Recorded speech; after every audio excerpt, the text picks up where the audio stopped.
Sa 7 feast. 7 feast. 7 feast. 7 feast of the Lord. Yan. Okay. So ito ay spring. Tama? Ito ay fall. Okay? Ngayon, nahahati ang dalawang season sa pista ng 7 pista. Okay. Ano yung unang-unang pista na magaganap, Brother Well?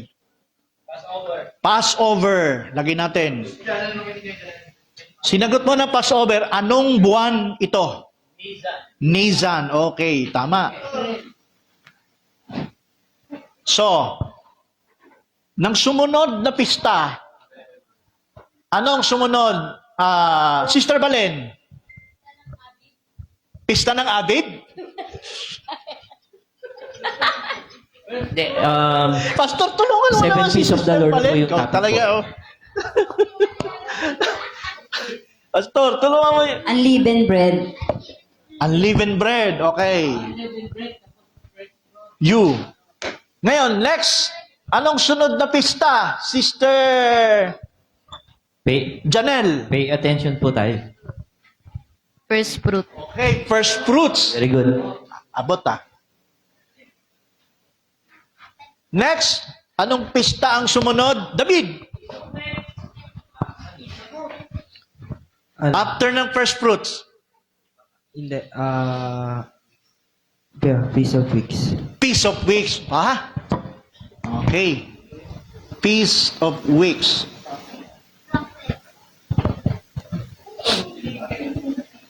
Next. Anong sunod? Trumpets. Okay. Yung trumpet, anong buwan yan? Anong buwan? Bro, pakibigay yung mic. Nasagot mo yung trumpet, anong buwan yan?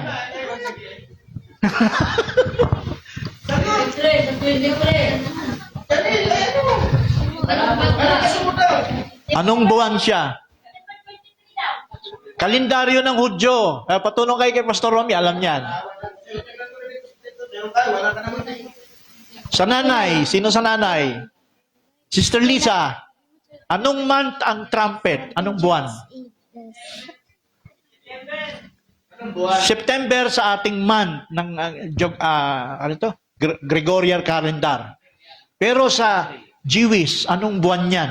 At pang ilang buwan? Hindi. Sa kalendaryo ng Hudyo. Nakalam?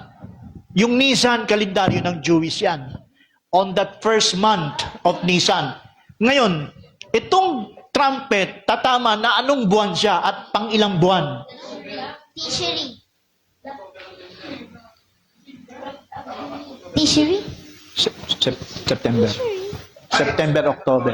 Pero sa Hebrew, ano yan? Tishri. Anong sagot? Sino sumagot? Tishri. Sinagot mo? Tishri. Tama. Tishri. Okay. Ngayon, sabi ni sa umpisa ng on that 7 month of Tishri, trumpets. Pagkatapos ng trumpet, anong sumunod? Sa likod, Sister Jaya. Aton. After ng trumpet, anong susunod?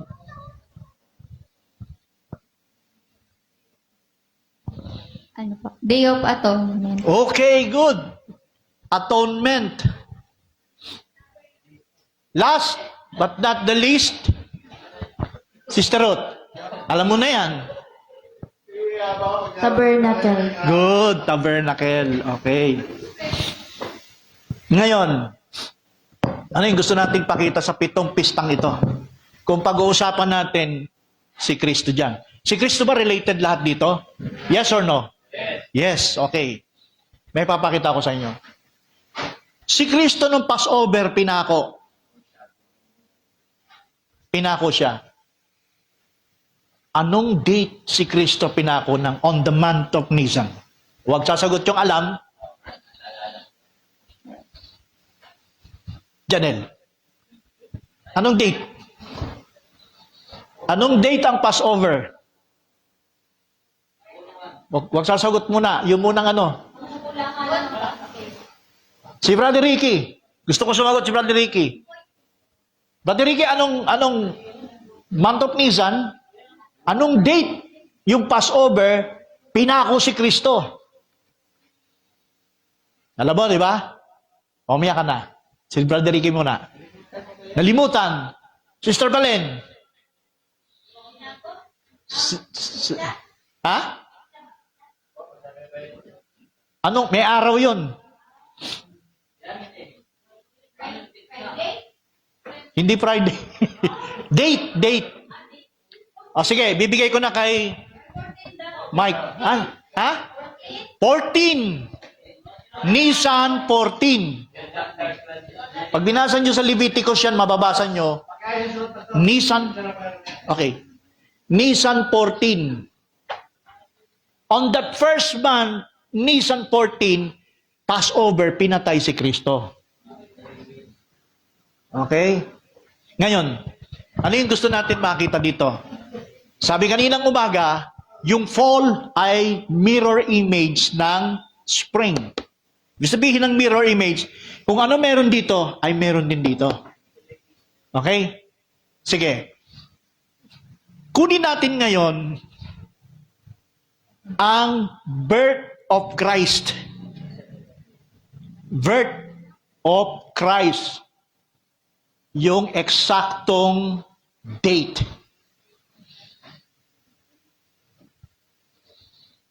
Nakuha natin yung eksaktong date ng kamatayan ni Kristo, tama? Nisan 14. Nung panahon niya, Nisan 14 yun. Okay. Kailan nung namatay si Kristo ng Passover, anong pista siya inilibing?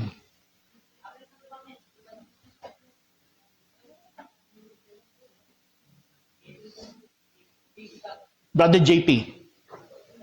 Brother JP, anong pista? Passover namatay si Kristo. Nang nilibing si Kristo, anong pista? Walang may bumulong sa'yo? May pambira, may bumulong ata. Hindi nga, wala. Bakit mo nasabi?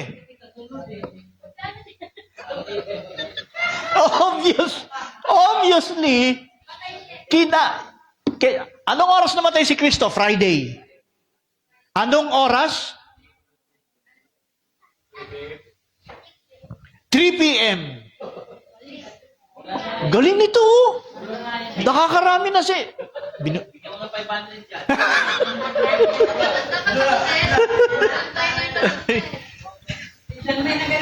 Okay. Para pagpalit ng araw, alam nyo ba kung paano nagpapalit ng araw ang mga Hudyo? Pagdating na alas 6. Sunset to sunset. So, anong oras yon? Magpapalit. Kung namatay si Kristo, para magpalit ng araw, anong oras? Anong oras? 6 p.m. Okay.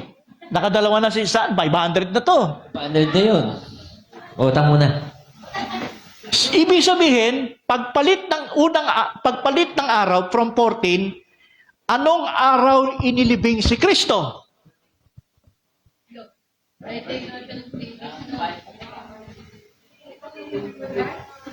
Tama? Anong araw yun? Tumama na anong pista? Unleavened bread. Nilibing si Kristo, nasa panahon na siya ng unleavened bread. Okay. Birth of Christ yung ating, pag sinabing birth of Christ, supernatural yan. Okay? Birth of Christ, yan talaga ang kapanganakan ni Kristo, hindi lang yung physical. Although may physical, pero ito talaga ang kapanganakan ni Kristo. Kailan talaga natupad ang kapanganakan ni Kristo? Kung siya'y namatay, siya'y inilibing, namatay ng Passover, inilibing ng unleavened bread. Di ba, Pastor, cycle lang naman yung ikot niya. So, aatras ka doon. So, una sa edad niya, nang namatay siya ng 14, aatras ka ng Kasi 33 years siya. 33 years old yan now. Ito makikita natin. Kailan si Kristo nabuhay na maguli? At saan sa loob? First fruit. First fruit. Saan mo ilalagay? Tama! Saan mo ilalagay ang first fruits? Saan nakapaloob ang first fruits na to? Sa kapanganakan pagkabuhay ni Kristo. Resurrection yan, saan nyo ilalagay? Magbilang kayo. Christ. Kung si Kristo'y namatay ng 14, kung si Kristo'y nailagay ng 15, kailan siya nabuhay? Anong date? 18. 17. Sumobra ka. 17. Ha? 17. Sumobra pa 3 rin. days lang, di ba? 3 araw lang Ipuho nyo yun. ang templong ito at itatayo ko Ilan? sa loob ng 3 Ilan? araw. 16. Sino nauna sa inyo? Ikaw? O, 16. Tama. Month of Nisan, 15 to 16. Sa loob ng unleavened bread ay nangyari yung first fruits. Month of Nisan 16. So ngayon, kailan ang birthday ni Kristo sa kapanganakang supernatural? Kailan? Nung kanyang resurrection. Resurrection. Yan ang spiritual birth. Yan talaga ang kapanganakan ni Kristo. Una yun. Una. Pero ito talaga ang kapanganakan ni Kristo, yung siya ay na-resurrect. Tingnan mo. Revert, yes. Kasi, nung si Kristo nakatanggap na ng sa River Jordan, tama, di ba?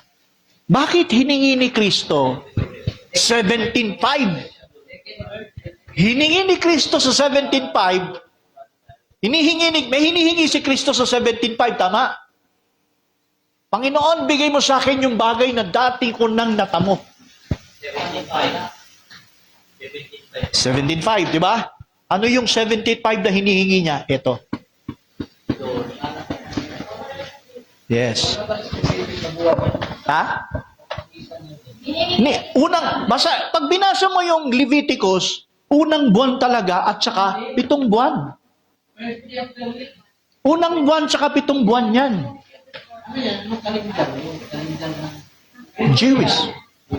Jewish calendar yan. Pwede rin sa ating Gregorian. Pero pag sa ating ginamit natin sa kalendaryo natin, nag-overlapping ang buwan. September to October. Yung Tishri. Ito namang Nisan, a month of March and April. March and April yan. Okay. Sundan, Pastor? Pastor pa doon? Sundan mo? Okay. Sundan mo to? Aminowski dyan. Okay. Ito.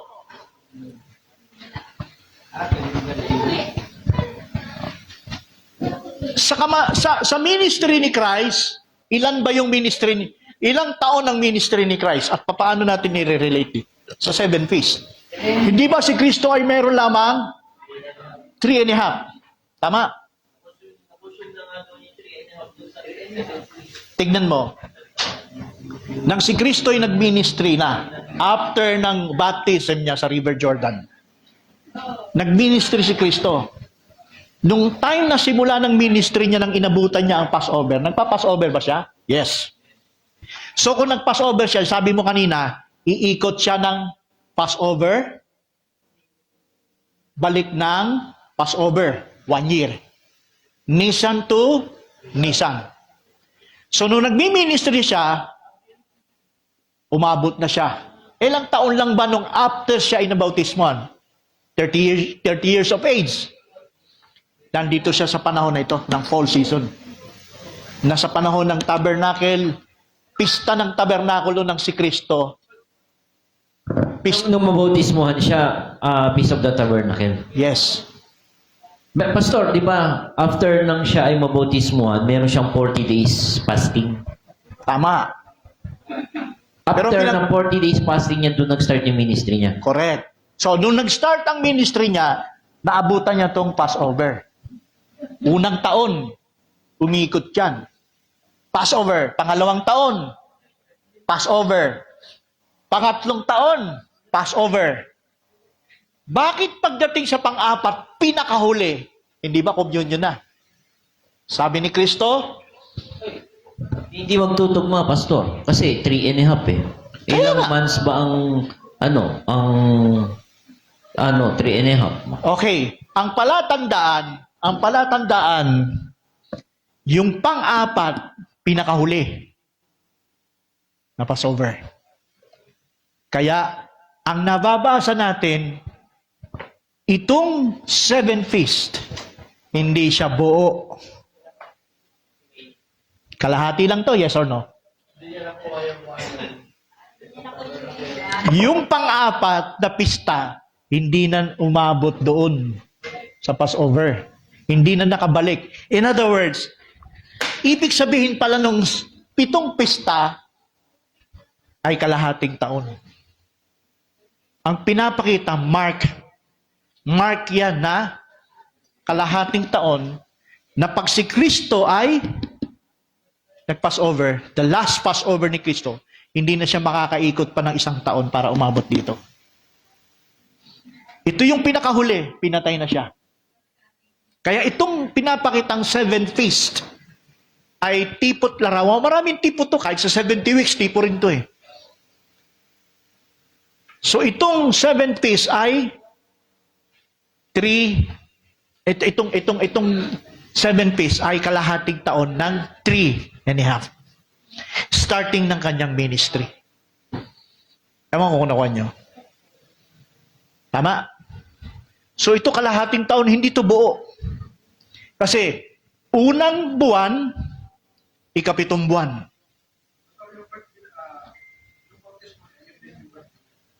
Ama. Dito sa tabernacle, yung birthday niya, ang kamatayan niya, hindi yun ang birthday niya. Sa spring season. Dito kasi siya namatay, Passover. Bumilang lang ng 3 araw, pagkatapos kasi ng Passover, unleavened bread. So, ang unleavened bread may 7 days. So, 3 araw lang ang kakainin ni Kristo after ng His death. Ikatlong araw, nag-resurrect na. So, sabi ko kanina, nasagot ni Jasmine, 14, 15, 16 ang birthday niya. Exact date ng month of Nisan. First fruits yan. Yan ang sinasabi ni Brother Francis, kailan talaga ang eksaktong date? Nisan 16. Ang supernatural birth of Christ. Okay? Ngayon, sabi niya, ito ay mirror image ng fall and spring. Kung sa Passover may 7 days of unleavened, dito ba sa fall season meron din bang 7 days? Meron.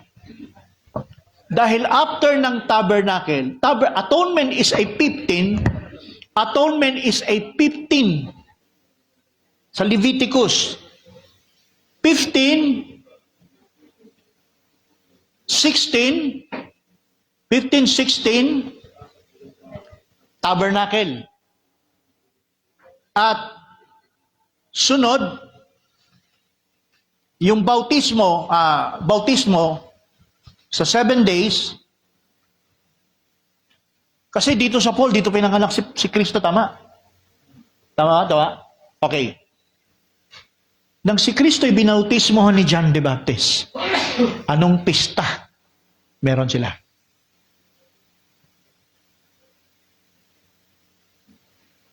Tabernacle. Saan nakasulat nun? Leviticus. Hindi. Kaitan, di ba? Pinabautismohan ni Kristo. Ang pinabautismohan ni John si Kristo, yung during their baptism, yung sa etis ng tabernacle. Nung si Kristo ay babautismohan ni John the Baptist, yung araw na yun binanggit ng kanyang kaarawan. On that 30th, sinabi yan. Pero hindi sinabi na yun ay pista ng tabernacle. Tingin lang. O, date. Date tama. Pero, yung tabernacle, malaki ang significance na itong tabernacle. Kasi, ibig sabihin ng tabernacle, una, it's God. Yung tabernakulo bababa. Yung tabernakulo bababa, papasok siya sa pinaka-tabernakulo. Agree ako doon. Magiging pista ng tabernacle si Jesus Christ because God magbababa sa kanya during Tama. that baptism. Pero Yes.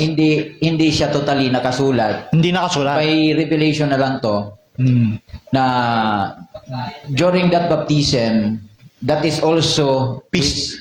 physical birth. Yes. Tsaka pista talaga yun. Oo nga. Physical birth niya, and then yun din yung Magiging spiritual. magiging baptism niya Spiritual.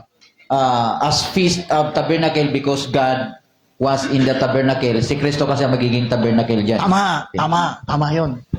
So, kaya ito tabernacle. So, ibig sabihin, Indwelling din, ano? yung nangyari yung si Kristo pinanganak, yan din yung kapanganakan niya spiritual, naganap. On that 30th. Eksakto yun eh.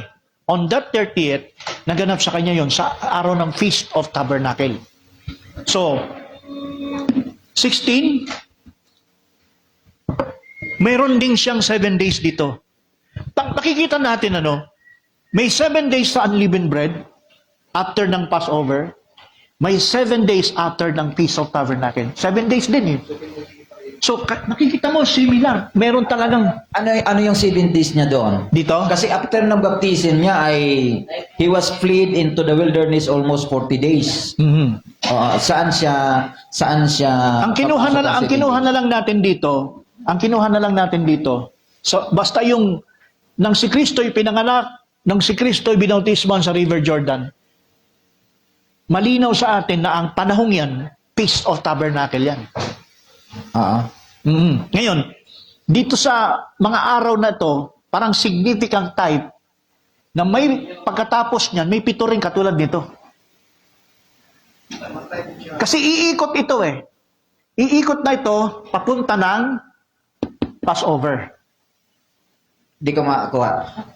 Siguro ang ano doon, dahil ang pinaka-last feast ng Levitico, walang iba kundi yung tabernacle Sa kalahating taon. sa kalahati. So, yung pang-7, yun din yung baptism ni Jesus Christ, and that is also the beginning Mhm. ng tawag nito. Ministry. Pwede bumalik uli Oo, ministry. sa 7 Kaya nga, at sa una. nung nag-ministry siya, iikot na siya ng Passover. Okay. Ibig sabihin, naranasan ni Kristo yung gumanap ng unang Passover. Di iikot ulit yung unang taon. Pangalawang taon, Passover ulit. Iikot ulit. Pangatlo hanggang pang-apat, yun ang pinakalas na. Pang-apat, doon na siya. Hindi na to, hindi niya na maiikutan yan. Dito na yung Hindi pinakahuli. mauubos yung hindi niya mauubos yung ikapito kasi Oh. during that Passover, mayroong unleavened bread, may na doon eh. Tama. May problema. Correct. Kaya yan ang ibig sabihin ng 3.5 years sa Feast of Unleavened Bread. Ito pa. Ano pa yung natin dito? Yung Maganda, no? Okay din. Yung sa tabernacle, kasi sabi sa sa Leviticus 20-34, parang ang binasya mo na 16, yun yung Feast of Tabernacle. Start ng 7 days. Pero nakalagay sa Leviticus 34, in the Tabernacle. 15th day, 15. in the 7th month eh. So, ibig sabihin, Oh. atonement. Atonement ay Tabernacle, Feast of Tabernacle. 15. Movable kasi yung Bumabol siya. because nakabase sila doon sa new moon. New moon, Ah, tama. okay. New moon. Hindi, tama yun, Hindi siya tama. specific day. Nagkamali ako dito, tama. On 15 that yan, 15. Sorry, ito. 15 day. Mali ang lagay ko. Sa March or April nga. Tama ka, bro. Itong tabernacle ay 15. 15, yes. Hindi ito. Itong pangyayari na to, eksakto to. Noong sa panahon ni Kristo nangyari ito, yun yung 16. Pero sabi nga, nagbabago-bago na yan pagkatapos. Coincident, anong tawag nito? Coincidence. Coincidence. Na nangyari talaga na eksakto yung time ni Kristo na nangyari yun. Yan, tama ito. Passover. Oo. Oh. So, pakikita pa natin, tingnan nyo. Yung type niya. Kaya eksakto lang nangyari talaga kay Kristo. Ito yung iladagdag ko. Ito yung iladagdag ko pa. Sabi ni Kristo, no days and hour that He's coming in glory. Diba? Yung pagparito ni Kristo, pwedeng sa rapture, pwedeng sa second coming, pero isang palatandaan. Anong palatandaan? Trumpets. So yung ibig palang sabihin ni Kristo, no man, no days and hour that He's coming. Ang ibig sabihin, possible, Ay, ipasok ko na yung tanong ko dyan, Pastor. teka, tutuloy ko lang, possible na ang araw ng rapture, kaya may nagsiset ng date ngayon, ng 23 kasi, Peace of Trumpets yan. Ngayon, tinanong ko yan kay Brother Francis, sabi ko sa kanya, it might be or possible na sa panahon ng Peace of Trumpets, maganap ang rapture. Ang sagot niya, possible. Pero hindi niya sinasabing absolute, no? Ngayon na nga, hindi. Kasi marami pa tayong palatandaan eh. Pero, ang malinaw, yung palang sinabi ni Kristo, no man, no days and hour, sa abot kasi natin noon, sa denominasyon at sa ibang sekta, ang abot nila, yung pagparito ni Kristo, walang nakakalam, tama naman eh. Pero, yung palang sinabi ni Pablo, 1 Thessalonians 5, verse 1, na ang pagparito ni Kristo, tama ba yun? O second Thessalonians ata.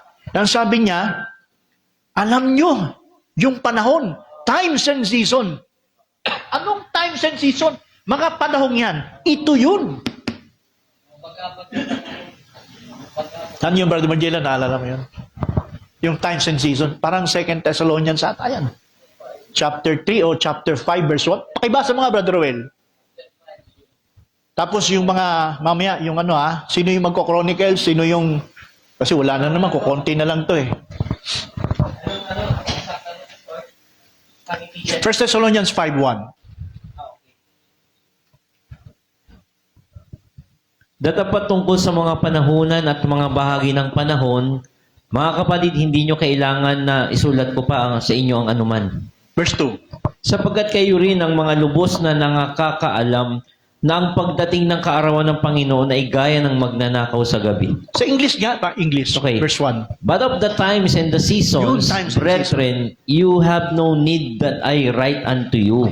Ibig sabihin, sa Hudyo, at tulad ni Pablo, sa mga Kristiyano nun, yung times and season, it possible, alam nila na ang pagparito ni Kristo, tatama sa pesta ng trumpeta. At malinaw yan sa Bible. 1 Thessalonians 4, di ba? Verse 16, may trumpet dun eh. Di ba? May shout, may voice. Pero Trump, hindi last Trump, magkaiba pasto yung Oo nga, Trump pero and last Trump. ang pinag-usapan, Sa Corinthians yung last Trump eh, kaya may tanong po ako dyan eh. Hindi. Ang pinag-uusapan, sa pagparito ni Kristo, may trumpet. Yes po. So, tama, di ba? Ano pa? 1 Corinthians chapter 15, verse 51 hanggang 53. At the last trump.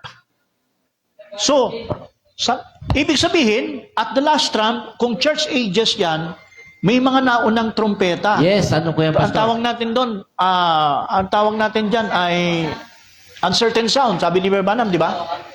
Tumutunog ang trumpet sa 7 iglesia ng kapanahunan hanggang sa Laodicea, sa panahon ni Branham, tumunog ang 7 trompeta. Okay. So, 7 trumpets. Meron na. So, consistent talaga no, last Trump Ang talaga sabi, Kung uncertain sound yung tinutukoy ni Brother Branham, why? Bakit uncertain sound sa panahon ng church ages? hindi kasi ito malinaw. So ano yung Hindi hindi siya- malinaw dyan? Yung kahit yung mga mensahe, hindi malinaw. Kahit nga si Pablo, kahit kay Pablo mismo eh. Oo. Sa kanya malinaw yan. Pero sa mga nakakarinig niyan, hindi malinaw. Kung sakaling may malinaw na pahayag nung panahon na yan, ibig sabihin ng uncertain sound, hindi sinusunod. Ang mabigat sa panahon natin, ang certain sound sa panahon natin, naririnig, pero hindi sinusunod sa panahon natin. Medyo may pagkakaiba sa panahon nila Pablo kasi sa panahon nila Pablo, hindi masyado makapalang corruption doon. Meron din pero hindi sobrang kapal. Kaya malakas pa ang panahon ng pagsunod. Alala ko yung pastor, magiging certain sound na lang siya doon sa last part. Uncertain. Sa tribulation. Oo. O ngayon, magiging Kasi may certain. pinagdaanan na Ito. sila. So ngayon, mangyayari ganyan. Okay, ang sabi ni Pablo, at the last trump, diba ito? At the last trump, sabi sa 1 Corinthians 15, okay, at the last trump, ikapito yun. Yung mangyayari, na ikapito, magiging katibayan na ng unang trumpeta ng realidad ng trumpeta, ng 7 trumpeta. Pag-rapture natin, pagtunog ng ikahuling trompeta, na siyang ikaunang trompeta naman na magiging unang trompeta ng tribulation, rapture tayo. Pero, simula na yun ng tribulation. Kaya ang sabi ni Paul, sabi ni Christ, no man, no days and hour, na ang tinutukoy ni Kristo, season ng trumpets magaganap. Possible, possible. Hindi natin sinasabing, yun na nga mismo, possible.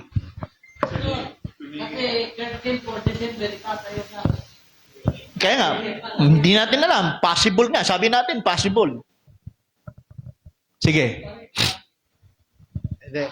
Mayroong video ko si Brother Jerry, pero ako muna magtanong. Sige.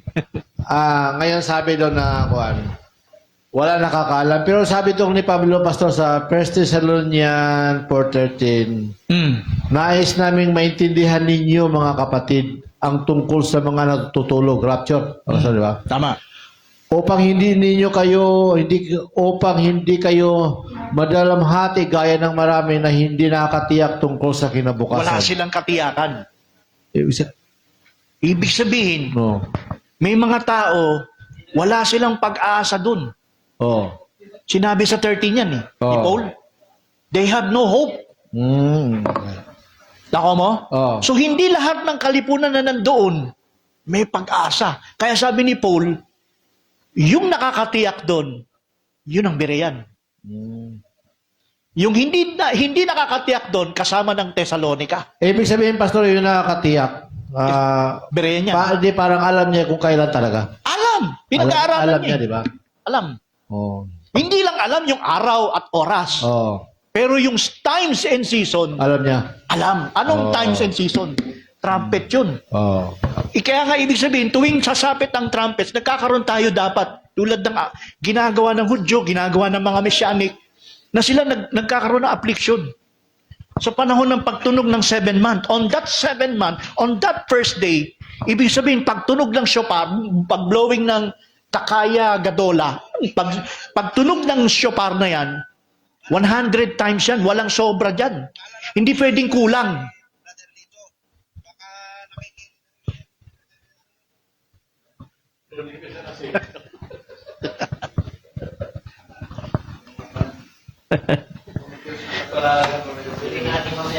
Sige.